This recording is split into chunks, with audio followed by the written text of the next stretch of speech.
Ladies and gentlemen, what's going on? I'm your host with the most, Chat'n Charni, and welcome to Chat'n Charni, the very first episode of a podcast for kids just like us, trying to make it in this sad old world. But very excited to announce the beginning of this new journey, and joining us today, we have a guest that I've known for a very long time, a good friend of mine. You may know him by his SoundCloud alter ego, Z-Money, but I introduce to you folks, Joshua Zedner. Welcome to the podcast, man. How you doing, Josh? Everything good? Ah, nice to see you. Good to see you, man. So, you excited to be here? First episode? Oh, man, it's an honor to be a guest on the show, man.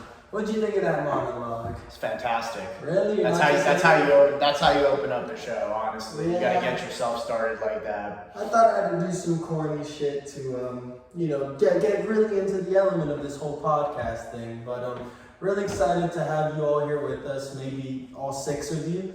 But today we're going to be going over a plethora of topics. Luckily, I have my good friend here, Josh, to help me navigate it. Maybe not go too far on one side and, say something that a lot of people don't like.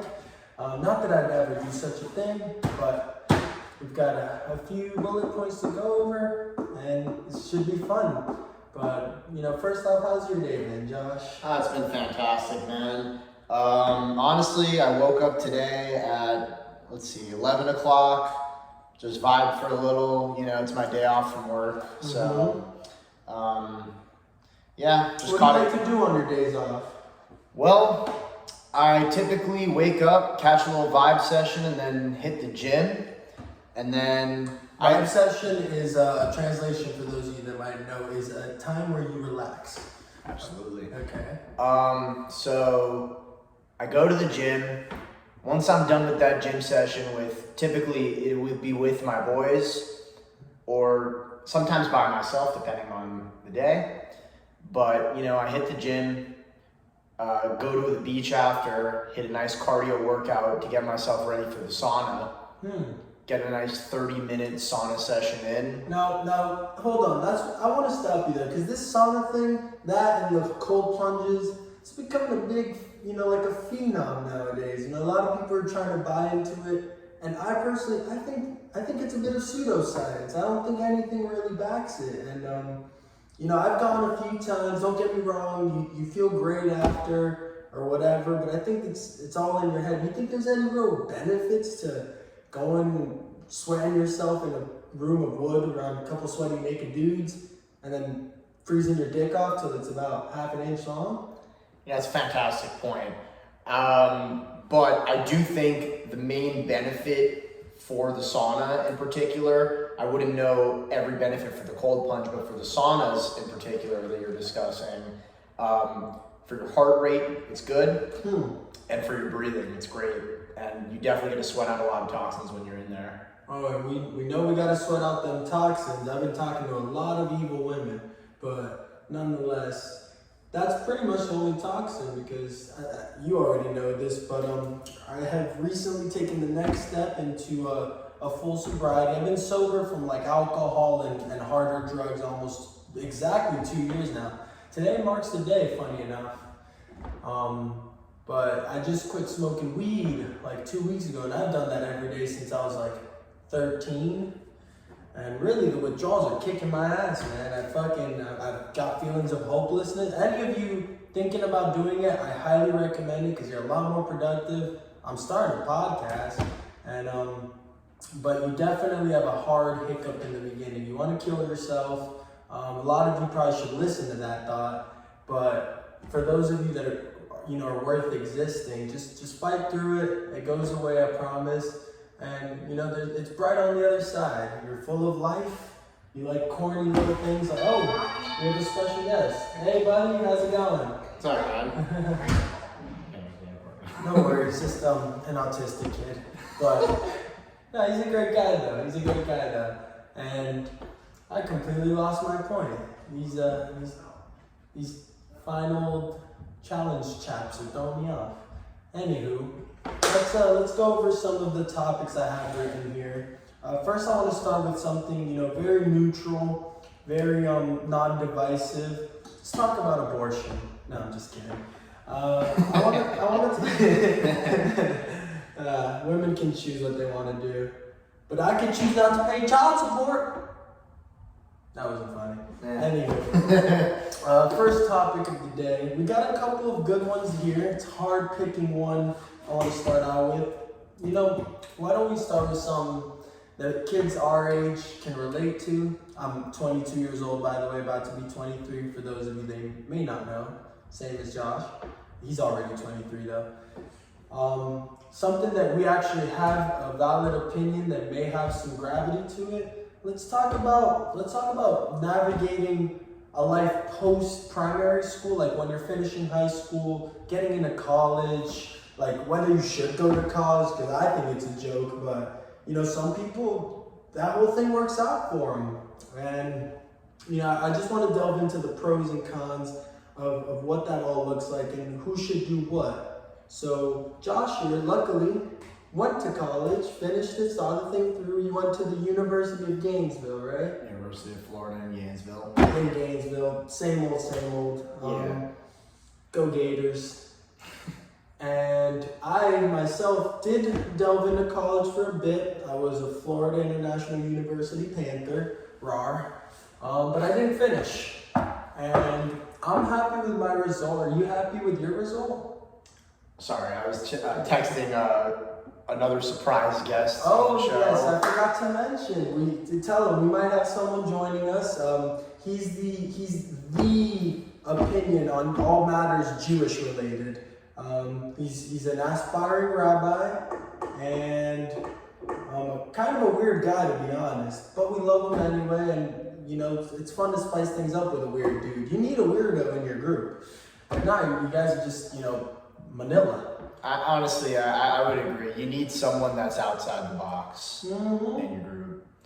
Who's gonna keep shit interesting? This guy, when he comes on this show, he's gonna be fantastic on the topic. Okay. But let's get back Enough to that. for the guest. Back to the point we were making with college. So first I want to start with this fella because he went, if any of you have read that one poem we all memorized in middle school, two roads diverge in a wood that's yellow. I know the actual way you say it, by the way. He chose the one more traveled by, and the one that's pushed upon our generation almost as if you don't do it, you're gonna be a homeless crackhead sucking dick for some dope. So tell us about the college route. What does it look like? What do you learn from it? What are some of the highlights? What's college like, man? I wouldn't know. I fucking went into life first. So I'll tell you my path personally. So I started at FIU. Not ideally, that's what I wanted to do, but like that's not what I wanted to do. Like I wanted to originally just go straight to Gainesville. But what was it about that route that made that not what you want to do? Do you think it was societal pressure telling you that that's like kind of a shittier, lamer route? Or do you think it was something you genuinely critically thought of and made you want to go like to Gainesville from the get? That's a good question, but I wanted to go to Gainesville from the get-go. Like my dad went there, so that kind of was a pathway for me to want to go there. So when I was declined entry, when I was a senior in high school, I was upset. But things happen for a reason. Yeah, folks. things do happen for a reason, and I ended up going to FIU, and I saw it as a pathway. I always saw it as a pathway for me to go there for about 2 years, and then go to Gainesville for my last 2 years. And look at that, it worked out that way. Like, for FIU, for example, let me delve in on that campus. Super nice campus. I was honestly very surprised. A lot of Latina girls. Absolutely. I was honestly very surprised. Very surprised at how nice the campus was, the South campus. Because that was a pointer for me where I was like, oh, I'm just gonna go to school, go do my classes, and then eventually I'll move on to the next place. It's a stepping stone. When I first went there my first year before COVID hit, honestly, I was just shocked at the environment there. It was actually a very nice, welcoming environment. And all the classes I took, made a couple buddies. It was pretty cool. I'm not going to complain about it. But when I almost felt like a real college. Exactly. I did commute So it was a little different than you'd think. Mm-hmm. But I'll tell you, for the Gainesville experience, it was a nice 2 years, but for Gainesville, it's a totally different kind of thing. Like, you go there and you're in a college town. You're in a college town, the sports. And there's nothing like a college town, man. Absolutely nothing like it, dude. I personally think that those 2 years that I was there, I have never, like, experienced anything like that. It was a whole new awakening for me, because I first went there and I was like, okay, this is gonna be cool. I'm gonna be able to party, go out to clubs and shit. Give me a rundown of one wild night in Gainesville. Doesn't have to be exact stories. Okay, I can tell you like a pretty close to exact story. What's a G-ville like Pi Lam Theta guys doing to really rile themselves up on a Saturday night? So one Friday night in particular, I went out with my boy Eli Ballin, if maybe some of you know him. Super Jewish. Not really. He wears glasses. He looks Jewish. Let's call it he looks Jewish. He could be your CPA. That's a good one. This guy him and I would go out all the time. He became my boy there like really quickly, and I had known him before, but we bonded on a different level when we started going out together after my birthday and my first year going there. So last year, funny story. This is a funny story, bro. Lay it on us. Freezing cold in Gainesville, opposite of the weather here. Like, we talking low 30s? It was low 30s at one point. For you metric system people, I don't even fucking know. You shouldn't be watching this. Go on. Well, we went out. It was like, I think it was Silly Week. So Silly Week is syllabus week there, where you just, the whole week you go out and you just fuck around. It was the Friday of that week. We went to this place called DTF, which... Down to fuck. Downtown Fats. Oh, but are the people in there DTF? Yeah. Lovely. I'm liking this already. I would like to assume that, you know? Okay. So we went out, lines popping, so we're just fucking around. We're like, oh, let's go to the bar next door, Main Street, or some shit like that. We went there. It was chilling there, but, you know, we were waiting to go back in, and we went back in, had a nice night. So the night ended, and Eli would always suggest, oh, bro, we gotta go to Checkers. We gotta go to Checkers, bro. Like, he suggested this shit. Dog, Checkers after a night out, you're slosh inebriated, you get those processed fries that are made out of cardboard in you. Dude, some of the best seasoning on this God-given earth, though. I'll eat that cardboard up. It sounds delightful, man. So yeah, I mean, we were out, and then we had coats on, but we were like, it's fine. Like, we're drunk. We talking coats with fur on them, or no? No, just like regular, like, so leather kind of coats. Oh, so you were like a bad boy. I think we looked like bad motherfuckers. Ooh, yeah, we know you chicks love a bad boy. Okay, we'll go on. So we were just walking. We usually would walk home, which is so not what anyone does in Gainesville. We lived in fucking, like, probably in terms of a drive, probably 5 minutes from downtown. Walking, 30 plus. 30 and plus. You're freezing your nuts off. We were drunk, so we were like, oh, we're not gonna even get cold or frozen. It's like in Russia, you drink vodka, you don't feel cold of communist regime.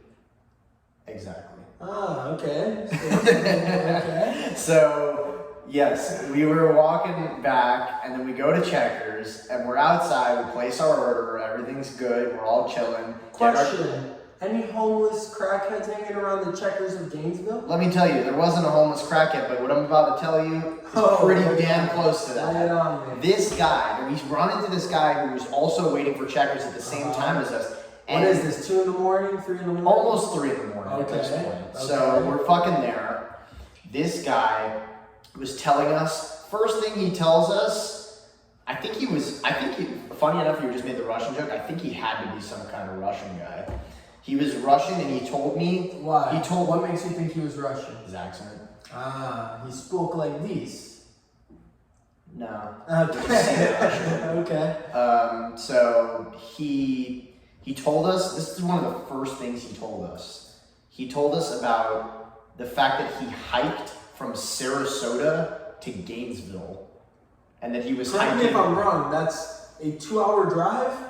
At least. And this guy hiked there, like walking. Huh. Walking. He must have been from Russia. He must have been bullshitting. That's what I was fucking thing. Maybe he meant hitchhiking, like, the old thumb. Maybe hitchhiking, I think he said. Whatever happened to hitchhiking? I wish I could hitchhike. There's times where I want to go to a college town, and I don't want to drive, put the miles on my car. I wish I could just do this, have someone pick me up, meet some interesting fella. But nowadays, who knows what happens? I honestly don't see hitchhiking being much of a thing very much anymore. Yeah, I wonder why that could be. Anyways. Yeah, let me continue the story. This guy was just spewing bullshit. Crazy sex stories to us. Do you remember the craziest one? No, but some shit about that he fought a bear or some shit. Oh my god. He's just rehashing Khabib Masvidal or whatever his name is. Fucking Khabib Nurmagomedov, yeah. That guy. He's just rehashing his story. Basically, he was just bullshitting the whole time. And mind you, we waited outside of Checkers, I think at least an hour. And then at that point, we weren't even drunk anymore. So we were just sitting there. Everybody around us too. There was a bunch of people waiting at Checkers, waiting for their food. I don't know what the fuck the backup was there, but fucking they have to get their shit settled there. That was not okay. It was 30 fucking degrees. We're freezing our nuts off. Everybody there is just listening to this guy tell tales of his bullshit. Well, we all know what goes on in the back staff room of a Checkers at 3 in the morning. You got a young lady, probably by the name of LaQuisha Shonda back there with Javarius, and she's like, I done took the last 12 orders and it's your turn. He's like, no, that ain't even my job, bitch. I cook fries. And, a whole bunch of debacles. This is why corporate America's ruining things. But, I'm gonna call. Do you think the audio picks back up? Yeah, so it's freezing. We're freezing our nuts off. There's fucking tales of this guy that's bullshitting the whole time, telling his shit. Fucking, we finally get our food. And we fucking book it back home. We are walked, right? Walked where? To Checkers. Oh, we walked to Checkers. So you went in the drive-through line walking. Or did they have a little... They have a window. Okay. That was one time when I was drunk with, these guys, Harrison, Robert, and I forgot who, a couple friends of mine. And we thought it'd be funny to go in the Wendy's drive-through in a square formation where I fake drove a wheel. They didn't give us our food. Anywho, back to you. So it's freezing. We book it home, run our asses off. I thought my fingers were going to fall off, bro. Unbelievable, bro. We get home, we eat the Checkers. That shit was fire, bro. So overall, Eli the Ballon Man had the right call with the 3 a.m. Checkers. I would think so. Lovely. We never went back. Probably from the freaking excess of poop shooting out of your butthole that night.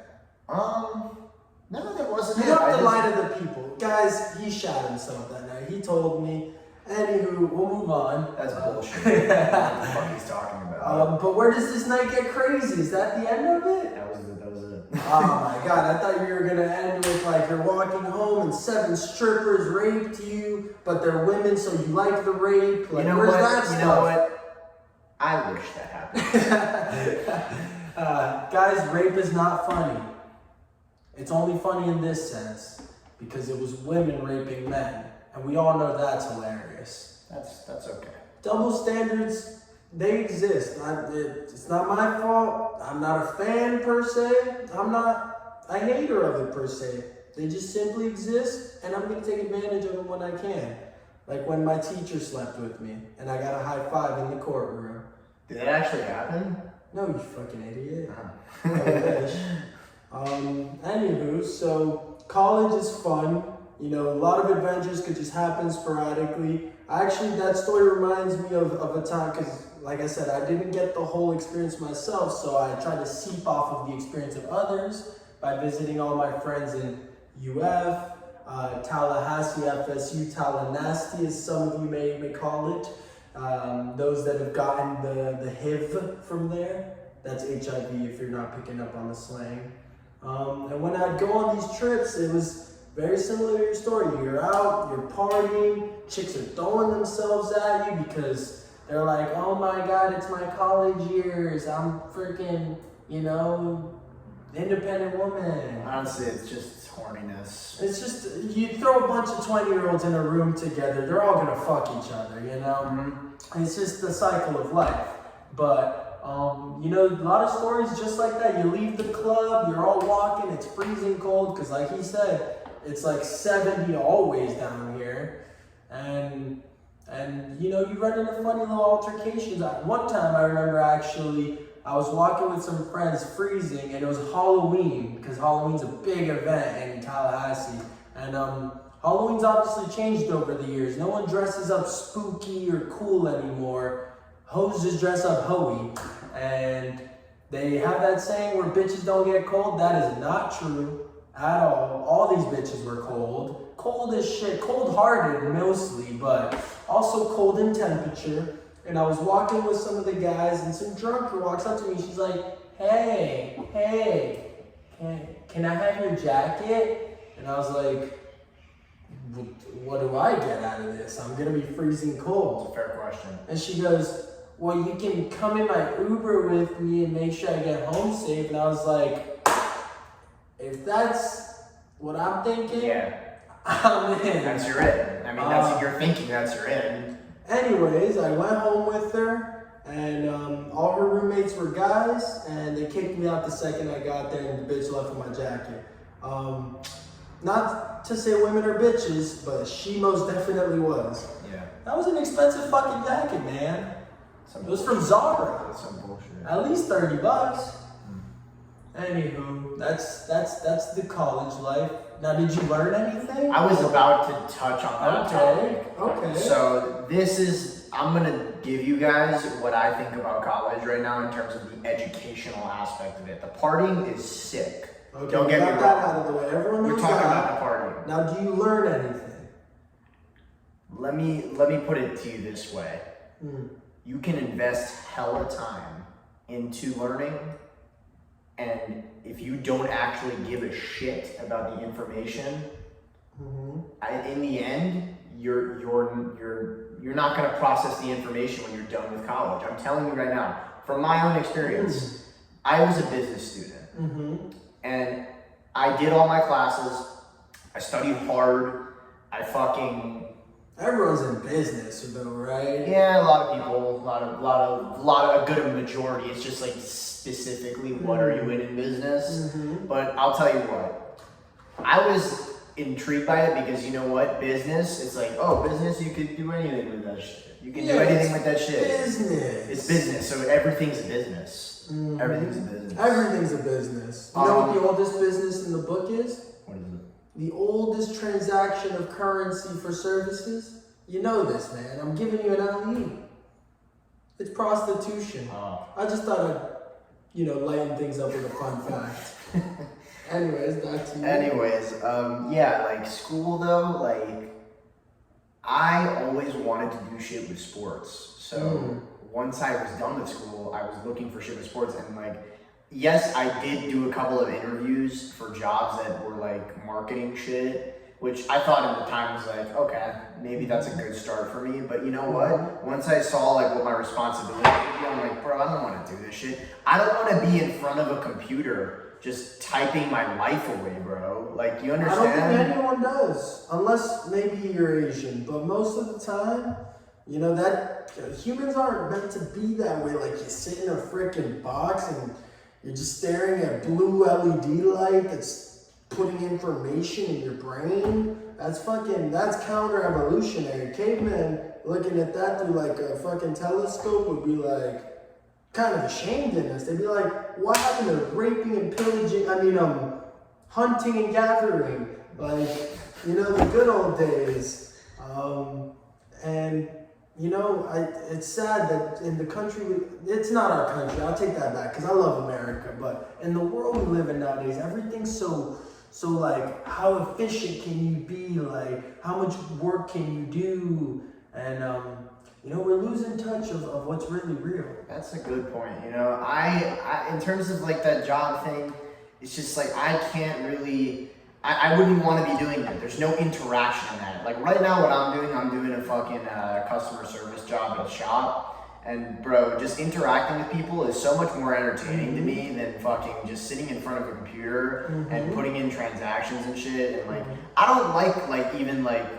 I never wanted to do sales, and a lot of people are really good at it. I just figured I would never want to do that, but this job has gotten me better with talking to people, so I'm not opposed to it now. But like now, this job you have now, that's actually a point that I wanted to bring into once we finish the college life point, because I wanted to get into now like after college and all the intricacies that come with navigating that, because it's hard, folks.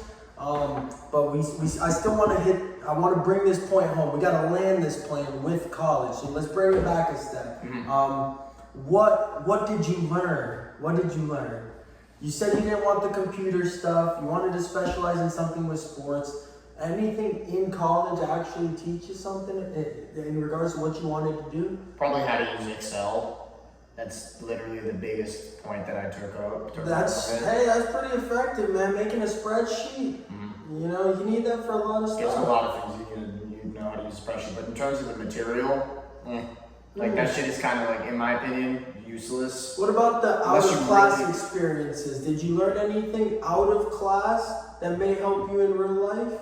What do you mean by out of class? Like, just like, did you make any connections with people that like taught you how to establish like relationships to further you in life? Like, you know how everyone's always talking about this whole networking thing, like, yo man, I'm a stand-up comic, I do shows these days. Oh, you work at a restaurant, I know people that eat, you know, like let's work out with each other, you know, stuff like that. Honest to God, when I was in Gainesville, honest to God, no, not really.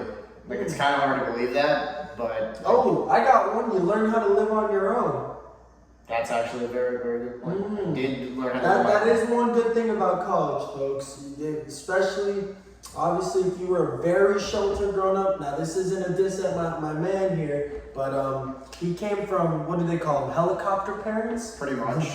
Not my dad. Really. No, Mr. Zedner is a fucking stud of studs. He was in a frat at UF, like he said he was there. Pi Lambda, fucking go Red Hawks.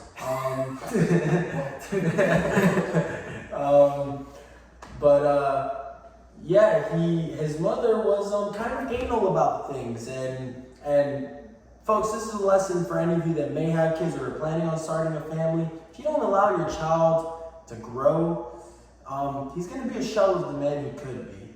And then you get a weirdo that watches trans porn, and you don't want that. So let your kid experience experiences. So tell me about just learning how to live on your own. So now, you know what? That actually is a very good point. Learning how to live on my own, that was actually so important for me. My first year I lived with my brother, but he was also doing a frat and I didn't do one because I was already so advanced in my studies. And because you still have a sense of individuality and wanted to find yourself versus throw yourself in a big cabal of people all regurgitating the same bullshit. Just like, yo, it's nice out danger, dude. Yo, pass me a darty. Fucking, like their entire vocabulary in these fraternities consists of about 7 sentences, all of which have to do with getting high, pussy, or throwing a danger, which gets you pussy and high. So, not a lot of benefits in fraternities, folks, unless you've never been laid. You can finally crack that step. But that's pretty much it. Anyways, back to your individuality and learning how to grow. So, I think really one of the most important things that living alone taught me is that I needed to learn how to fucking cook. Because my mom would cook for me every fucking day, bro. I still don't know how to cook. That's where you've got me beat. Dude, I can make a PB&J though. mean PB&J. Yeah, I mean, that's kind of was my specialty before. No, but you eat just a peanut butter, you sick fuck. Yeah, that is. Don't think I wasn't gonna tell the world. That was a little grody. I don't eat peanut butter sandwiches anymore, by the way. He does. No, I don't. Shut up. Anyways. Okay. So learning how to cook. Learning how to cook is really important. I learned how to fucking make chicken, steak, bunch of shit, burgers, bro. It's really not that hard. My mom taught me like through the phone, bro. Like that shit is not hard, bro. You just have to you can learn it through any way. It's not just even like from prior people telling you how to do it. You can learn from a fucking cookbook. It's not that hard. YouTube University. YouTube also, man. Yeah, it's a good thing to learn how to do. I learned how to fucking wash my clothes, bro. I learned how to make a woman come off YouTube. You can learn anything on there. That's very true. But I learned how to do a bunch of shit, man. And it made me feel for the first time in my life like an adult. Wow. So that's important, man. That really is. Mm-hmm. That's what I would say was the most important thing. I was making my own plans. Doing your own laundry. Doing my own laundry, making my bed, fucking. Did you make your bed every morning? Fuck no. Guys, there's a lot of power in making your bed every morning. This is gonna sound corny and lame as hell, but I read a book once that taught me all about it, and it's just the art of checking things off the checklist and building momentum is so powerful. And this isn't funny. This is a serious point. It just making that bed in the morning for me makes a difference between whether I'm gonna do ABZ that day or just sit on my ass fucking rubbing my nipples watching Seinfeld or something. So take that into account, folks. Start knocking things off the checklist as soon as you wake up. It's like there's a saying, it's called waking up and eating the frog. Like I was trying to do cold showers right when I woke up for a while. And it's because you start your day with the hardest thing you'll do that day, like eating a live frog. Obviously, there's a metaphor. I would never eat a live frog or a dead one. That's gross. But it makes you excited to keep knocking things off the checklist. That's all I'm saying here. Don't wake up, get on your phone, and scroll through Instagram and stare at like memes and titties you'll never get and freaking motivational videos. The motivation is you getting your ass up. Yeah. But Instagram is such a trap, honestly. It's such a trap and such a like a blindfold on what you're really living. It's just like you're fucking like looking at shit that is just not real, bro. Like women on Instagram, like that shit is just like so. This is gonna sound controversial, but it's all for fucking show, man. Like they're all trying to just portray this image of themselves to you, and it's not even real, you know. And at the end of the day, you're letting yourself get brainwashed. Like you said, it's not real. If Instagram worked in your life and you only focus on the things in front of you, you'd be a lot happier because you're not constantly cycling your perception field with stuff that's unattainable, stuff that's in the air, stuff that's across the country from you. You get to focus on what's in front of you, what really matters. I actually read that from this book, The Subtle Art of Not Giving a Fuck. Oh, it seems like our second surprise guest has arrived. This is the Rabbi Schmabbi with the Labbi. I tried to find words that rhymed, but there aren't very many. It's open, come in. There we go. Ladies and gentlemen, I'd like to introduce you to our second guest of the day. Also my good friend, the opinion of opinions. A weird guy, but I kind of like him. Ladies and gentlemen, Alan Bruce. Thank you very much for the intro. You didn't give me a hug. Oh, this is awkward. Welcome. Have a seat. So I roll. Thank you very much, bro. Josh was so kind to pull you up a chair. Also, I'd like to take a moment to plug my shirt, Chat'n Charni. Is it a sponsor? Oh yeah. Shout out to Tunisia, folks. I am a Muslim, not the bomb kind. But Alan, welcome to the show. Thank you very much, bro. Did you guys do intros or something? Well, we've talked a bit to the folks here. We talked about life in college, what you can gain from it. I was about to get into life if you don't take the college route and the advantages to that. We talked about, what else did we talk about before that? Doesn't matter. You guys saw it. Let me give context. Sorry for pulling up late to episode 1. Yeah, why the hell are you late? First off, this is the first episode. before I address the camera, let me address my comrades. Apologies for my tardiness. It's okay. Nah, it's okay. I was at a 90-year-old woman's birthday party. Doesn't make it excusable. What did I tell you? That's true, man. Was she getting down? I was dancing with her. What? And you didn't give her a heart attack with all that flair? You weren't dancing good enough, my man. I got 90 years old. She can move, bro. If I would have put the moves on a 90-year-old, these moves, she would have dropped dead. She can move. She has the foreign moves out of Denmark. Out of Denmark. She can hit that Denmark shake. The Denmark shake. Now that's one that's not very talked about nowadays. You know? You may have heard about the Harlem shake, but nah, this one's different. How did the Harlem shake go again? It was like that? Yeah. Good times. I miss those early 2000s. That wasn't even early 2000s. That was like early 2010s. Yeah, is that even technically a time period thing? I've never heard anyone directly say, "Oh, the early 2010s." that doesn't even sound right. But the early 2010s are vastly different from the late 2010s. Sure. Early 2010s, you're talking Harlem Shake. You're talking all these dance challenges. You're talking dance challenges. You're talking baggy shorts. Oh, like the nay shit. The nay. Oh, yeah. You're talking, weed cartridges weren't even a thing yet. That's true. You're talking, what else is an early 2010s banger? Whatever. Good time. Oh, the end of the world potentially. Oh, that's true. 2012. This was before TikTok. Instagram had existed, but it wasn't really big yet. And people were kind of treating it like Facebook still at that point, where you just added the people you knew. And I think we need to go back to that, because all this chasing of validation from more and more and more, this is an endless cycle, folks.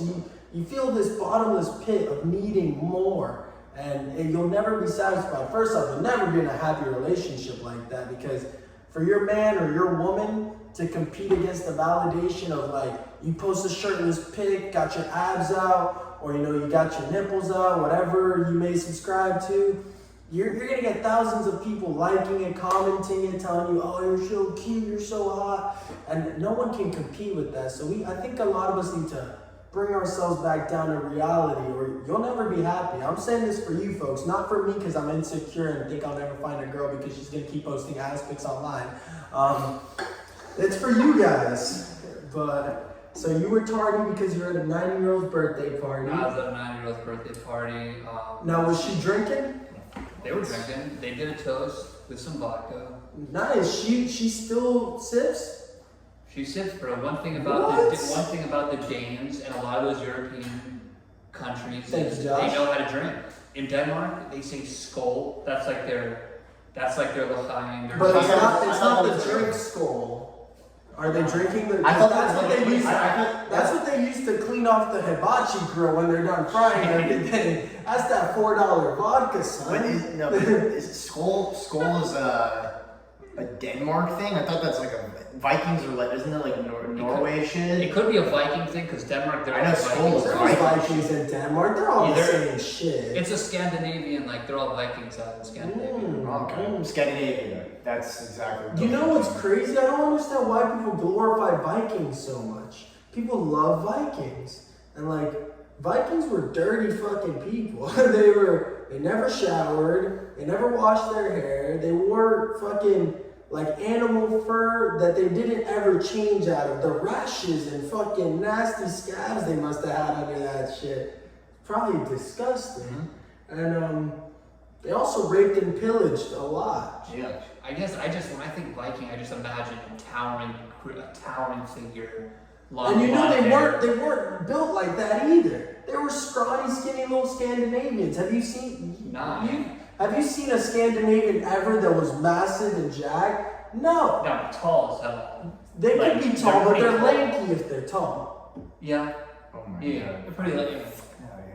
We got a bug. Come on, man. Choose peace. We just watched the Bob Marley movie. That's Don't true. kill him. Great movie, by the way. Highly recommend. I did not know his dad was white. Really? Makes me like him a lot more. But anywho, just kidding. One love, fellas. Anyway, Wagwan.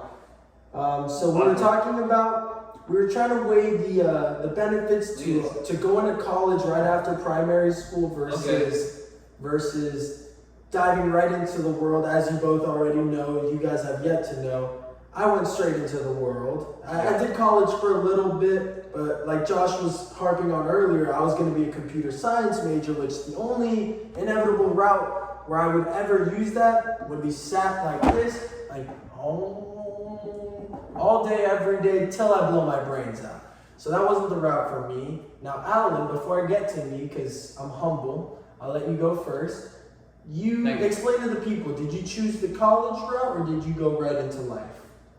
I went the college route. And what college did you go to?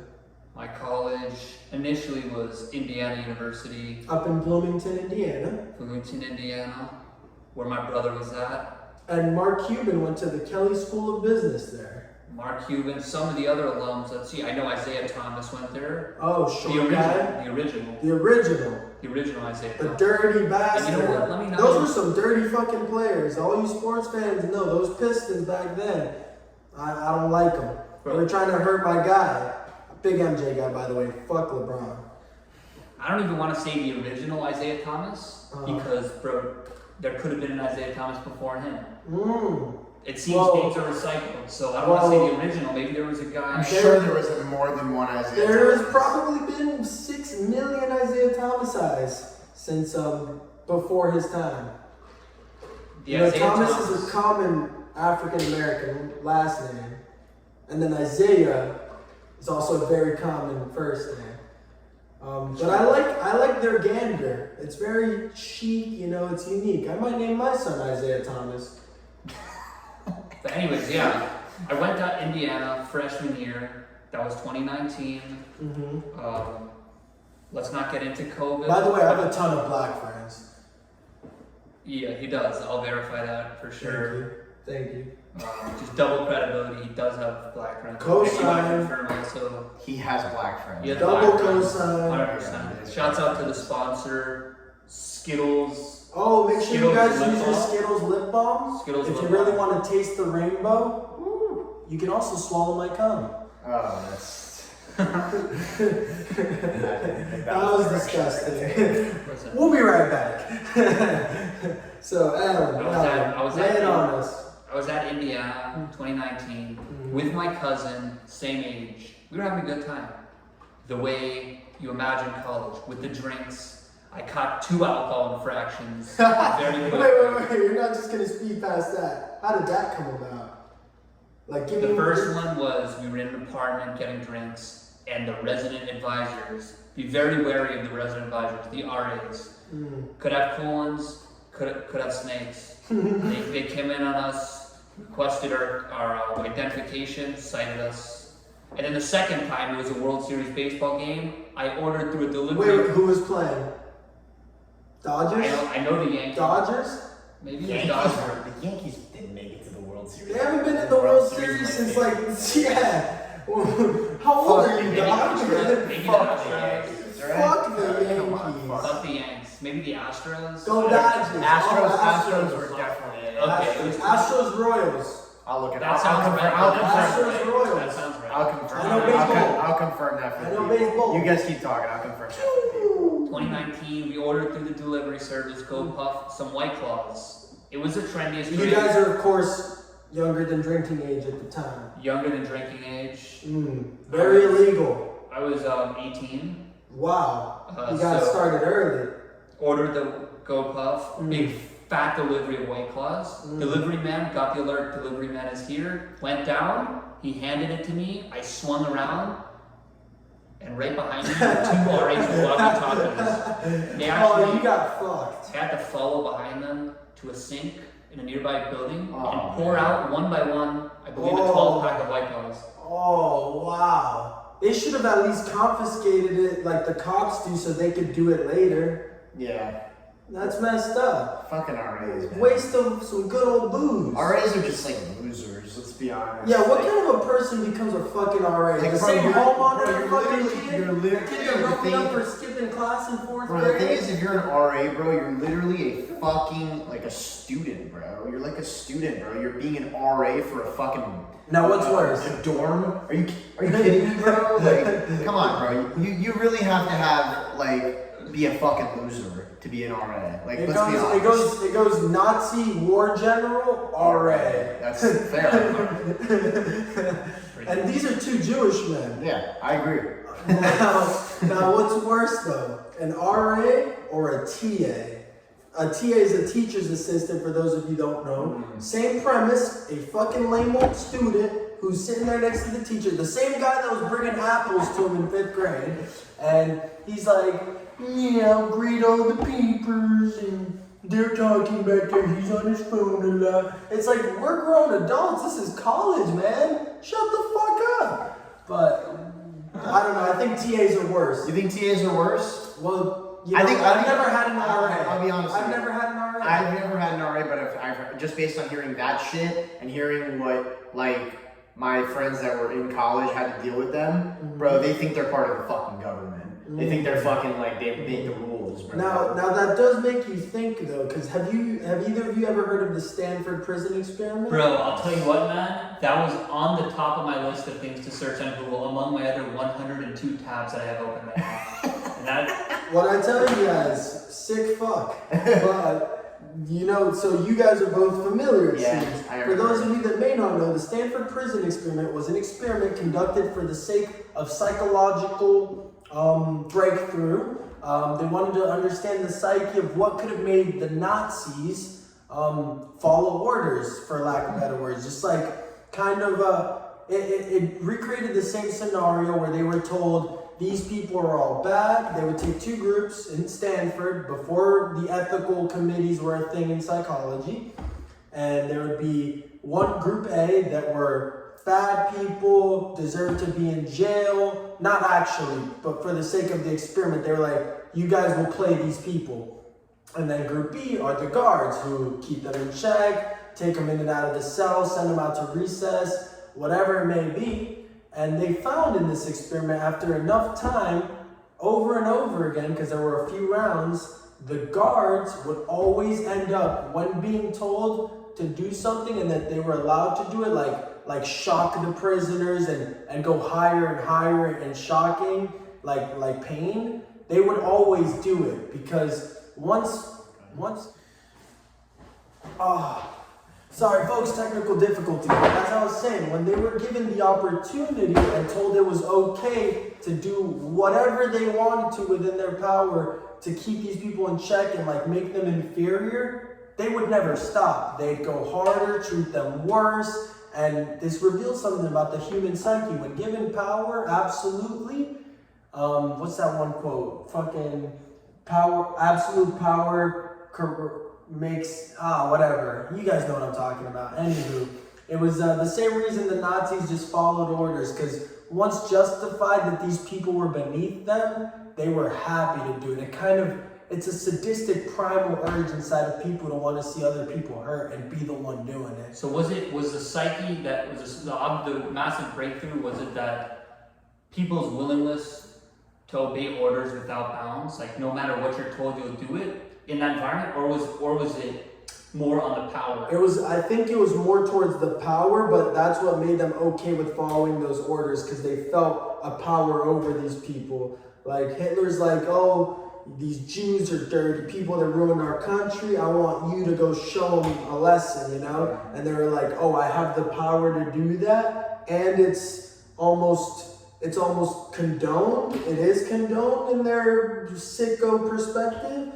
Hell yeah, finally, you know, I get to exert my own fucking unhappiness as pain onto these people. And on the topic of Hitler and the Nazis and the Holocaust, I very possibly could get a Holocaust survivor on the pod for episode 2. Real shit. Whoa, coming in hot news. Very hot. news. I just dropped it right now. I probably could get a Holocaust survivor. Now that'd be great for all you deniers, because I used to be one of yous, so I know how you think. And then I spoke to this person, and they cleared things. Not actually, but I spoke to a Holocaust survivor, and it seemed like they were telling the truth. So could be a possible episode 2 as a guest speaker. Wonderful. How old is this person? I believe he's in his 80s. Holy shit! But very good shape. Like Wow. during the Holocaust, he was a kid, like definitely. Of course, yes. Younger than 10. Mm-hmm. But he says, I asked him because from my experience as a young kid, I don't remember shit. Like, I don't remember any memories before 10. So I was like... No, you definitely remember the biggest ones. Very, You don't remember very, your first time going to Disney World? Bro, not really. I know things happened because I watched family videos, but just thinking back, I really don't really remember, to be honest. You think it was all the drugs? Not really, I mean, I don't think so. No, Alan doesn't really do drugs, folks. Let me chime in on this. How did we go from RAs and TAs to Nazis? They're one and the same. It was a comparison. Honestly, we did do the. That's we did what do the makes line of people want to order. be Line of RAs. order. That's true. They saw what the Nazis did and they wanted to be RAs. Yep. And they hate Jews also. Okay. No, that's Who fair. doesn't, right? You know, if we're gonna do a compare, let's do a contrast. I would like to bring in Gandhi right now, actually. Oh, and I would like to do Nazi versus Gandhi. Maybe Nazi you can versus take that. who would win a fight? You're saying Hitler? I don't think Gandhi could throw hands, honestly. I mean, he never showed the world that side. Could Hitler throw hands though, or could Hitler just Are be you like? kidding me? Or That could guy Hitler was just, messed or could up Hitler just be every- like 9 and then throw a fucking Gestapo at you, bro? Well, Hitler was on meth every day. So Really? You didn't know No, that? I didn't know that. So some more historical context because we're getting really deep into World War II propaganda. But all of the Nazis at the time, they had synthesized. They were the first ones to synthesize what a lot of you chicks are mixing with your breakfast coffee today, modern day Adderall. But you know the precursor, and they were all methed out on it, taking it every day, and that's why they never needed to sleep. They'd keep doing blitzkrieg, which is like their fast-paced, constant rushing, pushing the border forward type of attack. Oh, there's a little girl riding around on a glow-in-the-dark hoverboard. I have not seen a hoverboard in 9 years, 8 years. Yeah, Bro, you know what I haven't seen in about 15 years? A ripstick. And it gets me fucking pissed. Oh, It gets me pissed. those are the days, man. Childhood innocence. Can we go back to where you were Let's- discussing? That was really distracting. So let's because we're getting slightly off topic here, but I like where we were going with this. Yeah. But you know, we got to bring this all back to Alan's college experience. I'll wrap it So up. he- Whatever. So he got his alcohol infractions. We're talking about the benefits to college for you. Josh kind of already went in on the benefits in terms of like fun and enjoying yourself in the young life. Right. So I want to hear your perspective from Indiana. Did you stay in Indiana? Did you finish there? So I actually didn't. After only 4 months there at Indiana University, the pandemic began, and I remember sitting in The monkey flu. The monkey flu. Don't even.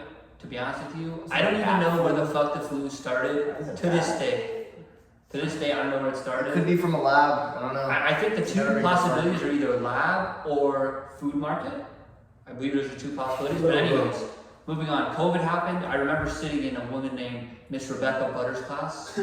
Business presentations. She was Sounds like a pregnant. South Park character. Rebecca Butters, blonde hair, looked like Drew Barrymore. Pregnant. Ooh. She was pregnant. Ooh. I remember her Worked saying, up. But let's pause on Rebecca Butters for a second. Would you have fucked Rebecca Butters? she was pregnant.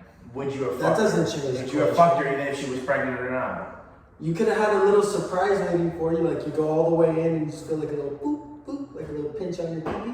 I will say, now that I've never actually posed the question, will I fuck a pregnant woman? But now that I think about it, it gets me a little uncomfortable just because there's actually two people you're fucking. That's You're actually fucking a kid also. So it's a 2-for-1? You don't like deals? I fucking love deals. Yeah, I'm a coupon cowboy as well, man. That's I'm shit, a bargain if yid. I've ever heard I'm one. a yid, I love deals. But Yid is slang for Jew. Kind of. yes. Yes. It is. Okay, so where tell were us we with about COVID? Rebecca Butters. Rebecca Butters, there were whispers coming, there were like chirps about something moving throughout the world. Rebecca Butters is like, the university is going to release more news, but we may be going home. Just threw it out there. Very unclear. Turns out we did go home. Very cryptic. No one knew anything. We went home, and I decided I'm a homebody. I love my fam. I decided to come home. Back to Miami. Was that really a new decision, or would you say you refound yourself? And that's truly who you are? I always showed signs of being a homebody. When I used to go to summer camp one summer I went to a Jewish sleepaway camp in North Carolina called Camp Judea.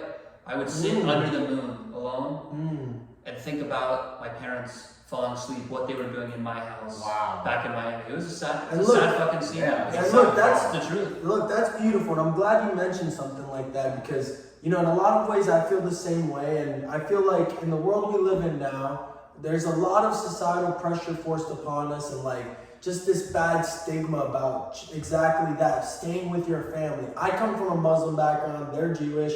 In both our backgrounds, you don't move out of the house till you're married, you know? And you know, a lot of that's been lost in westernization. They're like, you gotta get out of the house, be independent, get your own apartment, leave your parents. And it's honestly messed up because one day you won't have them anymore. And if you feel that that's you, don't be ashamed of it because, you know, at the end of the day, everyone's got their own journey. Some people are meant to leave. Some people have terrible relationships with their family, but don't feel that pressure from society to leave if you want to stay. I just wanted to, for some reason that hit home with me and I wanted to preach it. I love my mama.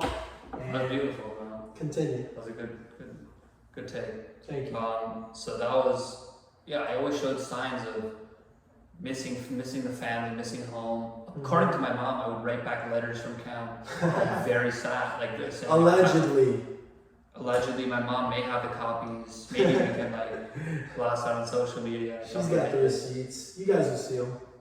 Yeah, she got the receipts. So anyways, you go back home. I missed home, so I left from Indiana, enrolled at FIU, found myself in an accounting course with Josh Zedner under an instructor by the name of Pablo Simon, Really who good drank guy. more fucking Pepsi than anybody on the planet. Yeah, Where's teeth yellow?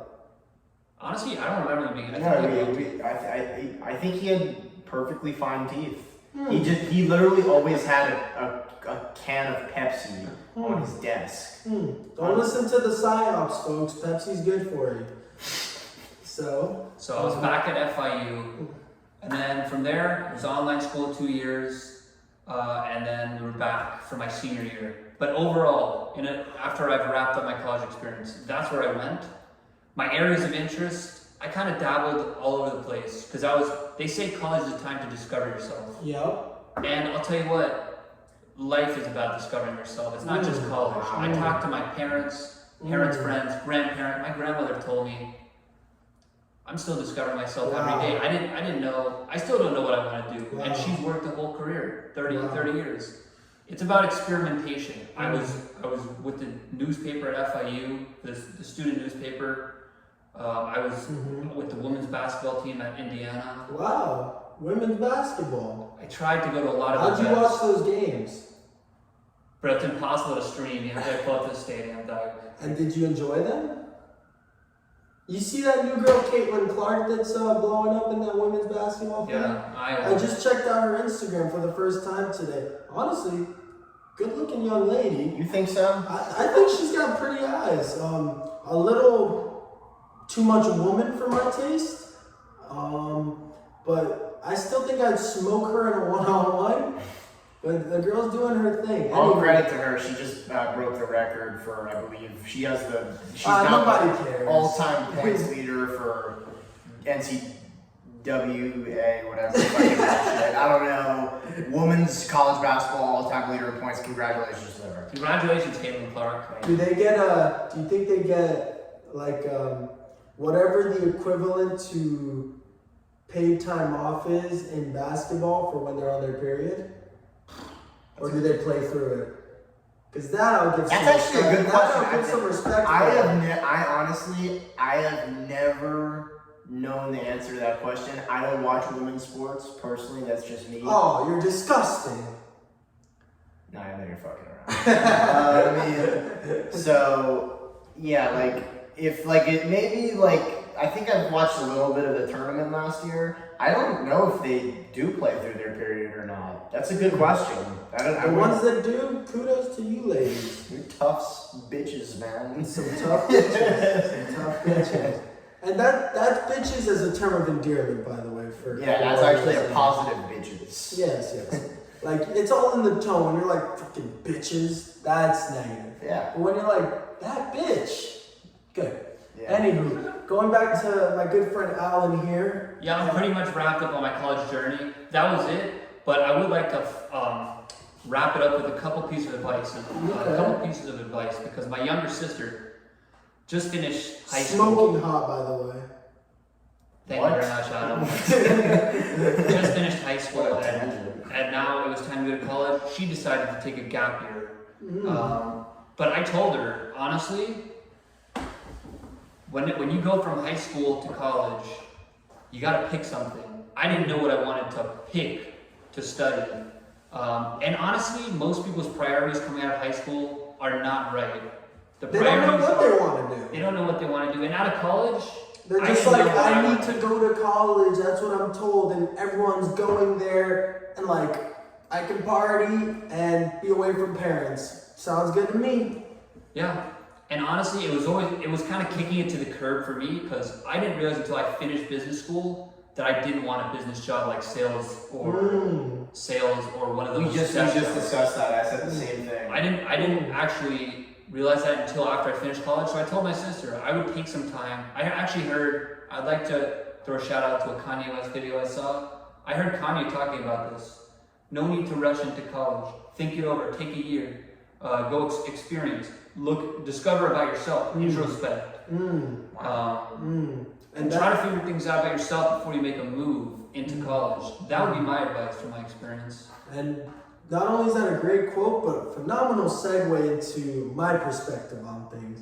So, as I kind of touched on, I dabbled in college. I also, fellow Panther, went to FIU. I probably only have 2 semesters left, so I pretty much almost did the whole thing, but it didn't feel like college because, like Josh said, you drive to school every day to show up to your classes, and sure, it's a nice campus. You're walking around, you're like, hey, you see people, and it's a nice campus, but nonetheless, right before the start of a fall semester, that would have been my second to last semester, I remember I was walking through the general just like community area where the dining hall is. Every school's got one.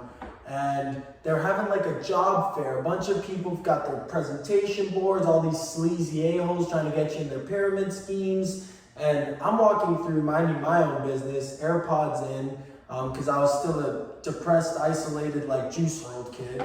And as I'm walking by, some fella just taps me on the shoulder, and he's like, hey kid, you ever done sales before? And mind you, this might have been the sleaziest looking fella I've ever met. Blue eyes, slicked back gelled hair, clean cut beard. I'm not gay, and fucking I'm like, I've never done sales, but I've worked at Macy's. Does that count? That's not sales, by the way. Any of you that work a job like that, you might as well be like the greeter at a fucking sporting event, like, dude, welcome, let me take your ticket. It's not a real job, but it's something. So if you're not doing anything, it's better than that. So I don't want to knock it too much. But anyways, back to my point. The world works in mysterious ways, people. And he offers me a job where I would have to leave that summer, which was in 2 weeks, to the middle of nowhere, Raleigh, North Carolina. A lot of you probably haven't even heard of it. It is, however, the capital of North Carolina. And spend the whole summer there with a bunch of people I don't know, selling alarm and video camera systems door to door in neighborhoods I'd never been to. Yo, can you talk about that culture real quick? I remember seeing some videos of I'm gonna get into it. So this links back into what he was saying with finding yourself, college versus not college. I end up doing it. I'm like, you know what? I'll go in for an interview. And I go in for the interview and instantly I'm captivated because I really don't know myself too much at this point. Just like them, I'm in college because I'm kind of, it's like a buffering period. I'm trying to figure stuff out. I know it's the next step, other than just sitting around doing nothing. And during that time, I went to the interview, and once I walk into the office, it's a bunch of, mid-20-year-old dudes. No one in there is older than 30. They're all like driving Audis and BMWs, Teslas, all cool cars. The head guy there had a freaking Lambo, and these guys are all doing this off of selling door-to-door alarm systems.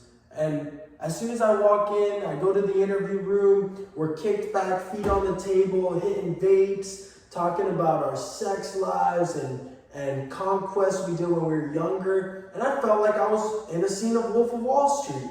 Instantly, I'm sold, because that's what I always wanted my life to be at this point. I'm like, I want to be a hustler, make money, be like this man I'd always projected myself being, that like the man. Just like Jordan Belfort in that movie. And I saw this as my vehicle to get there. And they're like, dude, you can, if you really dial into this and you go hard, it's going to be really hard work. You're going to be talking to random people all day, every day, getting rejected till you get accepted. But if you do it, you can make in your first summer $50 grand. And I was like, $50,000 in a summer. Sign me up. So 2 weeks later, I leave with this guy, Chris, the sleazy dude that recruited me. And I hadn't given up on college yet. I was just taking the summer off. Most people do anyway.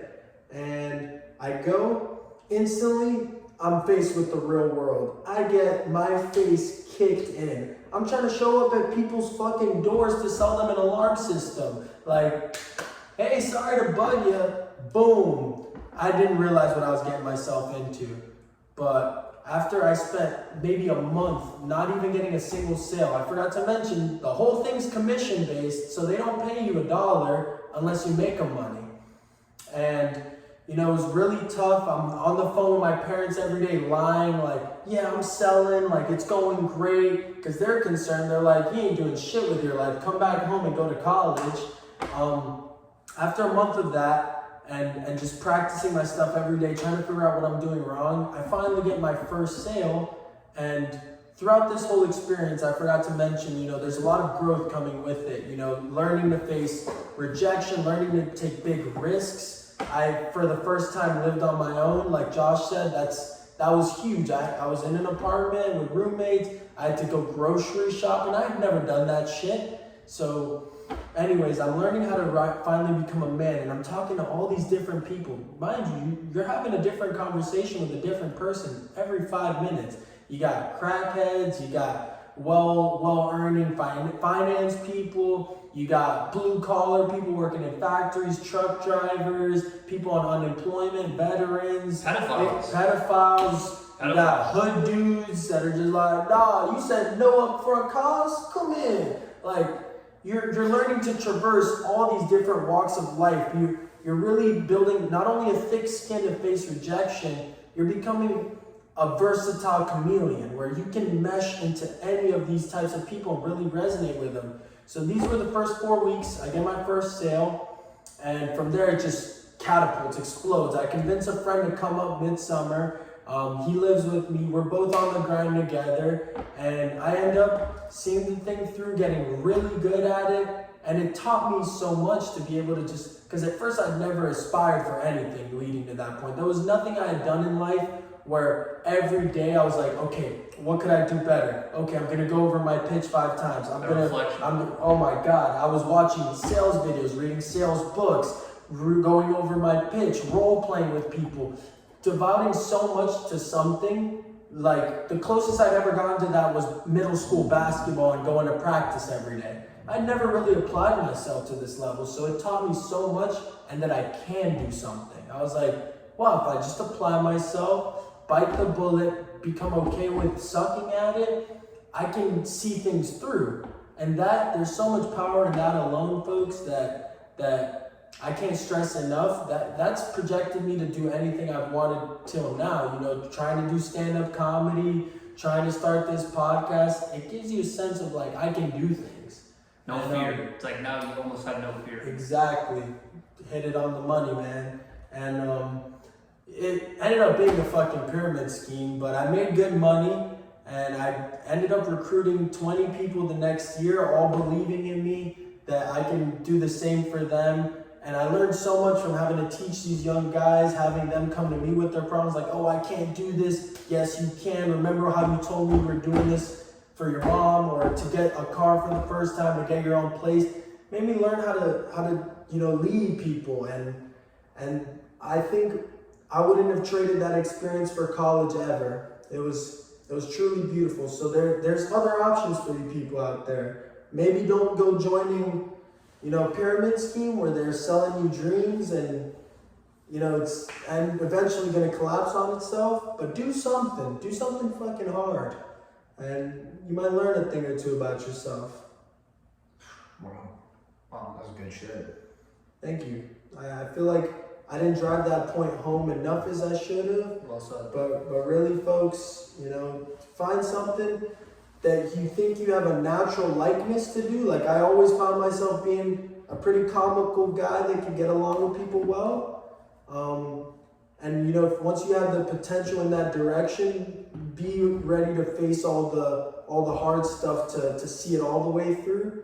But there's plenty of opportunities out there. First, just find out what you're good at, and then find something that'll make that profitable and see it through. But that was life before college. And now I want to talk about something even harder, traversing life once you get out. Woo. What do you do once you got the degree that once you've gotten it, you're supposed to have it all made, right? That's the whole dream of college. Like, I go in, I get this business degree or this computer science degree, this veterinarian's assistance degree, whatever it is. And as soon as you get out, you've got that job waiting for you. Is it like that? Take it away, G. Not at all. This is also, by the way, going to be the last topic I spit on because I have to head out of here in a couple minutes. Mm-hmm. But yes, it's not like that at all. So you may have a business degree, but you got to still go in. And if you have no experience whatsoever, like I did, I had zero experience when I left college. It was not easy finding jobs that I wanted to do because for what I wanted to do, you need to have experience doing shit. So from my own experience, I didn't know what I graduated in May, last May, and I didn't stress for months. Nothing at all. Then I think it was about July, and then I figured, all right, I need to fucking figure some shit out. Mm-hmm. So I took a couple interviews. Mm-hmm. I took a couple interviews that month. Mm-hmm. And I didn't like what I was hearing. I didn't like the idea of working business jobs. So, I was contacted by a good friend of mine, Marlon Servin, and I joined his team for this thing called Florida Man Sports. You guys can see it. It's all on Instagram. And we made a lot of inroads in the fall. It was really awesome. I was a sideline reporter for them. Fucking one of the most fun experiences I've had in my life. I know for damn sure, even though I did not get paid $1, that fucking working with them was so much more beneficial for what I wanted to do than just sitting at a desk. And it was your passion. It's my passion to work in sports. So I did that during the fall. Now I'm working another job just to make some money and learn how to manage my money and shit. And it's been awesome. I can't complain about how the way my life has been really so much in the last 8-9 months, really. I'm back home and it feels great, but I'll tell you what, it's definitely not easy at all once you're done with college, and you should not stress about it at all. But if you want to go right into it, apply away. Depends on what you want to do, but apply away. You need to have qualifications, but apply away. You never know what can happen. Mm-hmm. But do you think anyone really wants to go right into something like that after, or do you think it's a desperation thing, feeling like they need to? Like, don't you think everyone should kind of take a step back right after? I think you should, like, based on my own experience, 100% take a step back. If you have something like, let's just say you're out of college and you have something lined up for September or August, take a step back for sure. You automatically have that permission to take a step back. But if you don't, same thing. Fucking go out, travel, fucking explore the world. Do what makes you feel happy for those next couple of months until you really want to immerse yourself into the job, bro. Yeah, it sucks doing all that stuff later, because when you're traveling the streets of Napoli in Italy at fucking 35, you don't realize how fucking hilly it is out there with those shitty ass roads, and you're gonna trigger your early onset arthritis. So do it while you're young, and you can still use those experiences to then shape your future on top of that. All I'm saying is picture the three of us with fucking blazers on, Ozzy Osbourne glasses, designer hats, in a fucking discotheque in Greece right now. And that sounds like a hell of a time. One that should be prioritized, because you gotta live in the moment and no one knows what tomorrow holds. I agree. And you can't wait on opportunities. Live in the moment. They say, what did Elon Musk say on New Year's? What did he say on Twitter? He said on X, Elon Musk said, today is the first day of the rest of your life. Oh. And I said, you know what? That shit is deep. Today's the first day of the rest of your life. Huh. On that note, I would like to bring this point home with Alan. After college, for you, because you're done now, right? You're done with school. Did you get your degree, or you just called it out? Yeah, I got a bachelor's in international business degree. So I'm the only dumb kid here, but not at all. College education is not a measurement of your intelligence at all. Look at the dropouts. A lot of intelligent dropouts. Yep, like Kanye. Yeah. But so after college, what did you do, Alan? What was the immediate next step for you? Okay, so after college, I immediately, actually, right after I graduated, a couple days later, went with a group to Poland to learn about Holocaust education. About less than a week trip. Immerse yourself in culture. Went over there. After that, came home, went on a small trip with my family to the Appalachian Mountains. Did a hike for about 5 days. Following that, I came home, and I believe I then went on a road trip with my buddy Grant Cohen and my cousin Samuel Weintraub. Grant Cohen, famous victim of the freshman 15. Grant Cohen, fresh young man, now living in Austin, Texas. Thank you very much. Wonderful. I'd love to move there. Cowboy in the making. Very fresh young man. Yeehaw. So yeah, I went on a road trip to Montana with the boys. A couple of trips right after I graduated. And that's what you're supposed to do. That's what you're supposed to do. Do you feel like doing these road trips kind of taught you that outside of this bubble there was so much more? Like, how do you put this in words? I don't want to say some generic, like, you saw all the different cultures through the world, but it makes you really think, right? Like there's limitless possibilities. You see all walks of life. Like, you see yourself in them. Like, I'm sure when you were in Montana and you saw that bartender that works at the one bar there or something, who has the farm down the street, you saw the happiness in his life, and you were like, possible future. Like, I could be that. That sounds nice. Yeah, and I would like to actually bring this to a point. I heard in a video I watched the other day, and it was your future that you want. Someone is living the future you want today, like now. Who do you think that is for you? For me, I honestly can't tell. I don't have the crystal ball. I'm not perfectly clear on what I want in the future. I'm still. Mine is Joe Rogan. Really? Joe Rogan is dope. Yeah. But hence the podcast. Thanks for joining us, by the way, everyone. Thank you. But that's awesome, man. So you went on this big trip, you immersed yourself in culture. Several trips, but then it was back to reality. You know, it was like, okay, Alan, you went on those trips, now find a job. So I started applying to business jobs a lot, and I didn't get anything. Nothing, huh? And I had a good Not GPA. even an interview? I did have an interview. I think you did well on the interviews, or No. that might have been what made you not get the job. Could have been that. I had several interviews. But majority of the things I applied for, I just got declined. Alright, our man Josh here is leaving us a little bit early. Yes, I will be back on the show very soon.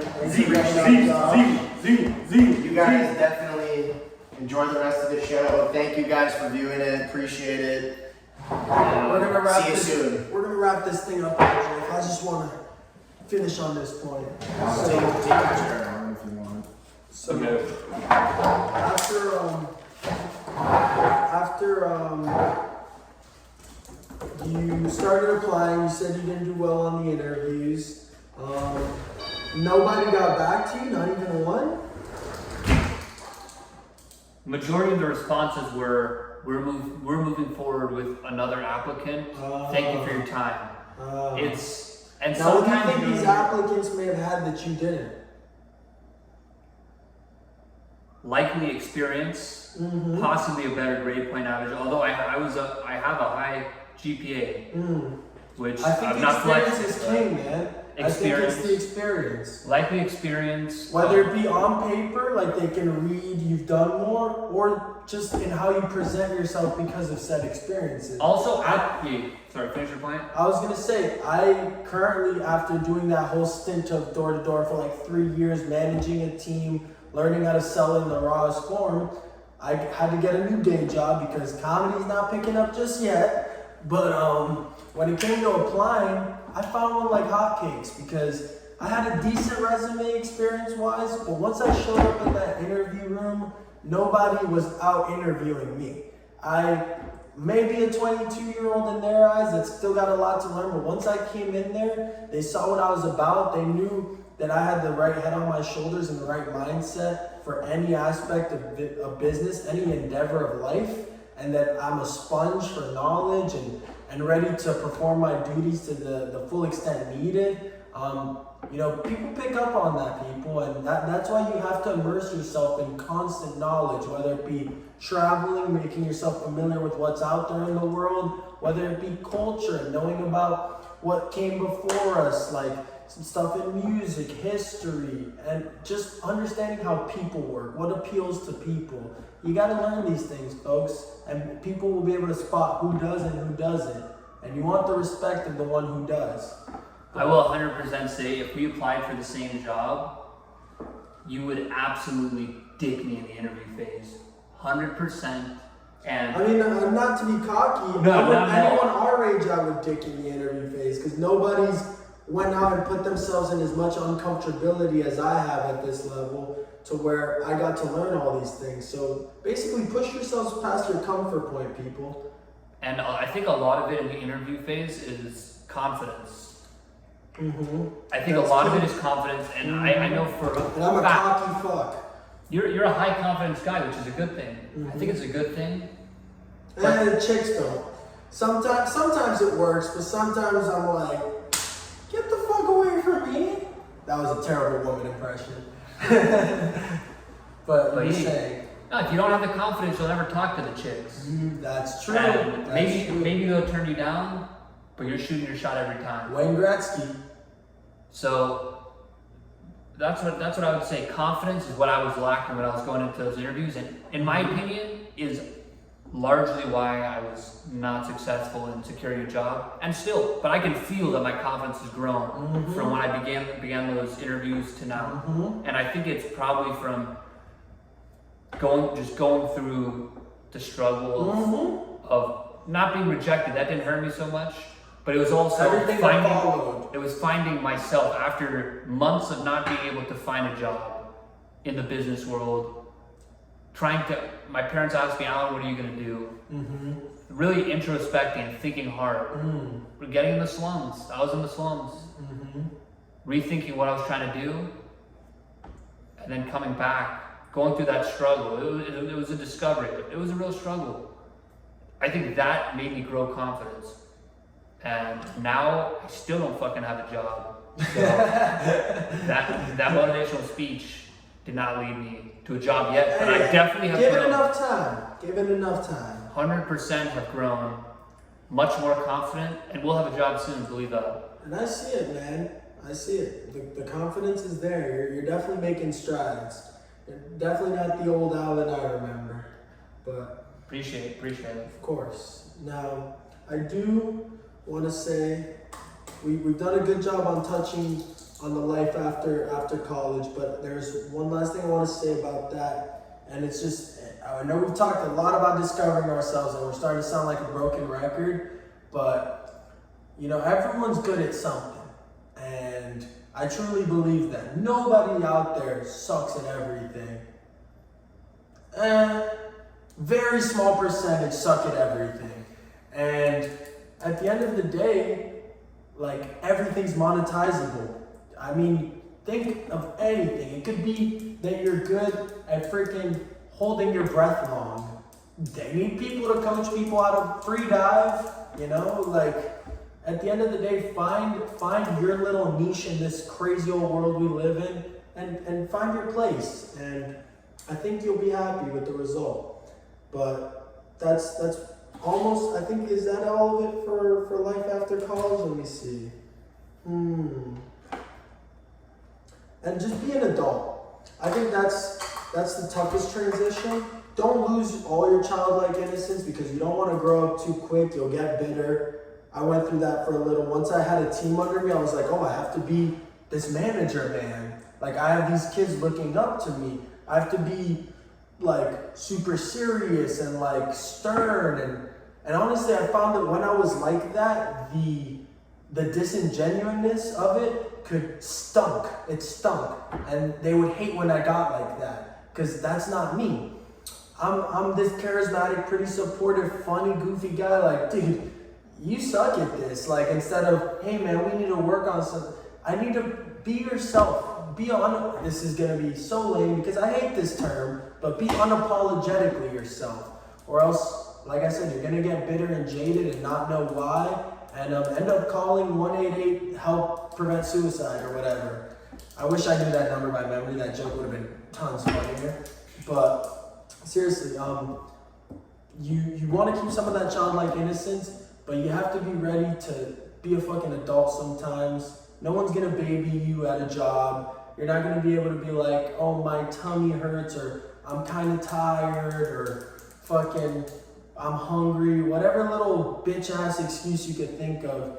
Your employer's just gonna be like, do you want to keep working here? And you have to understand that's how life is a lot of the time. People aren't gonna fall for your pity parties besides your mom and dad. So grow out of that mindset, learn to be an adult, make adult-like relationships, network with people, and start to grow. Because the longer you stay a child, the longer it's going to take you to realize what's next for you, if that makes sense. The longer delay you'll have on being able to be a husband, being able to be a father, being able to be a CEO. Because if you've ever met a husband, father, or CEO, 9 times out of 10, you see them as a mature individual who's got his shit together. So don't be lazy, don't half-step things, and you'll find your way. You'll find your way, but I will say in your search, and I think this is important, in your search for discovery, do not become closed off. Remember to still hang out with your friends. Make time for fun, because if you don't prioritize yourself and your health and your enjoyment for fun and life, you're gonna get caught up in your search and burn out, become overwhelmed. Yeah. It's very burning important. out is a real thing. It's a real thing. Burning out's definitely a real thing. I remember stints where all I was work, comedy, rehearse, and then when you get to doing the set, you don't even feel that silly, goofy gander that you're used to that makes you good at it, because you've been too locked into it. Whereas when you're blowing off steam, you're loving life, it can just flow like water. So find the middle ground, which I know is tough for a lot of people, but it'll feel right when you're there. You're the best check of yourself is your subconscious. It always knows when you're dicking around too much or going too hard. So find the middle ground. But that's I think that's good for life after school and traversing your way into this crazy old world we live in as an adult. Now, the last thing I'll touch on. We have some mystery subject to finish off with, and mystery topic. We got a few Greek subjects. Okay, so let's talk about dating. Woo! Let's talk about getting chicks, getting laid, getting married.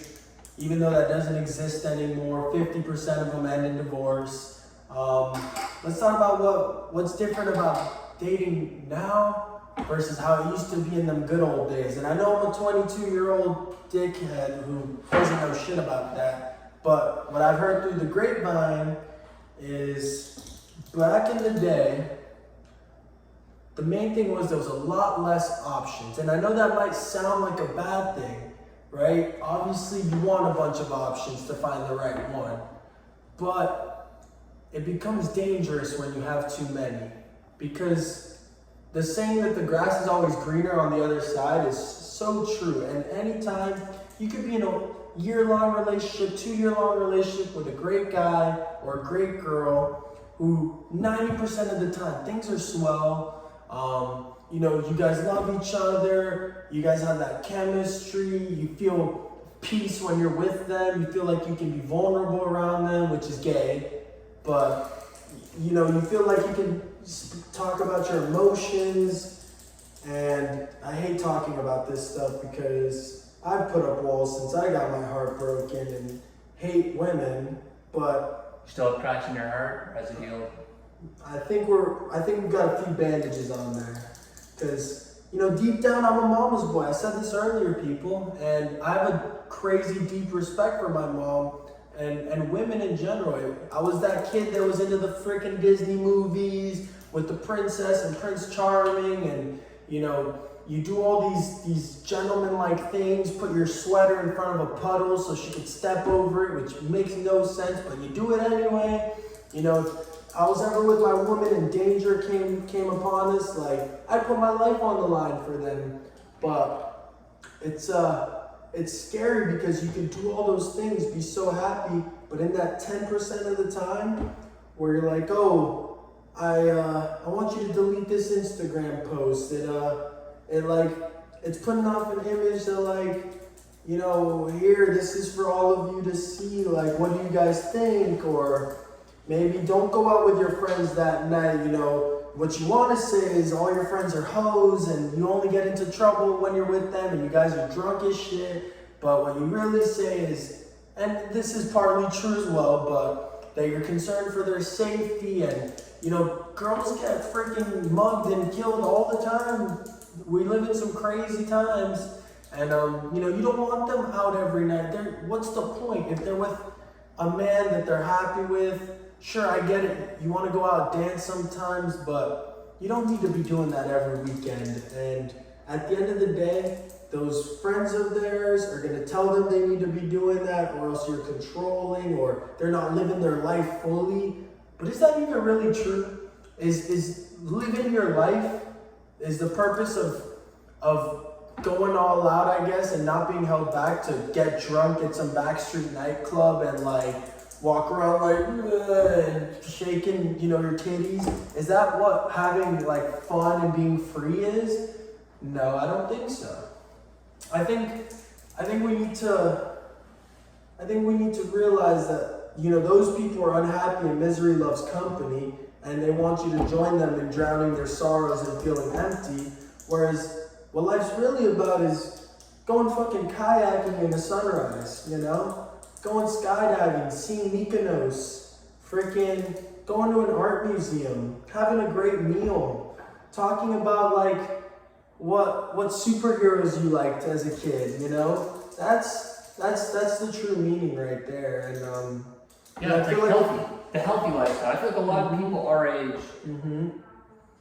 Go on. A lot of people our age We have a guest.